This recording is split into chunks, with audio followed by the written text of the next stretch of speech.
Do you remember a couple of days ago I told you about a farmer out in Oregon who was pinned underneath his tractor?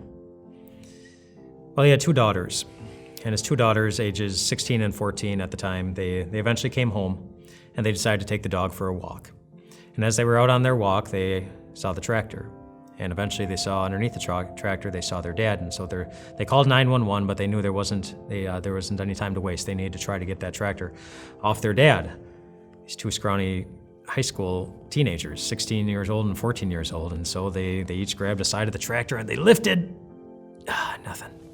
And then they lifted again. Nothing. And they lifted again. And they lifted 7 times. Till finally they were able to lift this 3,000-pound tractor off their dad and save his life. How did that happen? Why was that able to happen? Sometimes there's no rational explanation. Sometimes it just does. Kind of like, is there any rational explanation for why God would choose to find maybe the greatest missionary that the world would ever see in a guy who was blind and hungry and thirsty and had made his living killing Christians? Because that wasn't easy either. In order for that to happen, in order for God to apply grace unto the life of that man, you know what else would need to happen?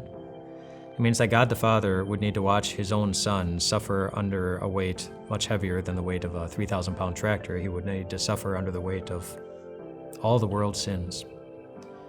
And he would need to watch him cry out from a cross, cry out for help, knowing that no one, no daughters, no friends, not 911, not even his Father in heaven was going to come in and rescue him. It meant that he would have to watch his own son go through the agony of hell, the hell that we deserve, so that you and I could be set free from the unbearable weight of regret and guilt for all the times that we've sinned against him. And is there any better explanation for why that happened than simply to say that, well, that's who our God is, and that's how he feels about us? I don't know that there is.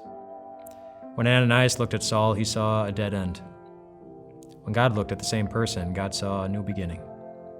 When Ananias looked at Saul, he saw a lost cause. God looked at the same person and he saw a chosen instrument. And what we see in all of this and how God views even the most messed up and broken people on the planet, we see grace. We see grace even in our weakness. And Saul saw that again and again and again. In 2 Corinthians chapter 12, he says it this way. He says, "Therefore, in order to keep me from becoming conceited, I was given a thorn in my flesh, a messenger of Satan to torment me.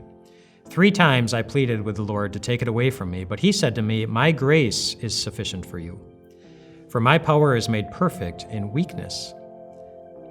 Therefore," Paul goes on, "I will boast all the more gladly about my weaknesses, so that Christ's power may rest on me. That's why for Christ's sake I delight in weaknesses, in insults, in hardships, in persecutions, and difficulties, for when I am weak, then I am strong." In other words, his weaknesses were a good opportunity for him to see the strength of God's love for him. And this coming year, there's one thing I can guarantee about your life, and you won't even need to look hard for this. You're going to see your weaknesses. You will. So every day, make sure you set aside time to find strength in God's grace.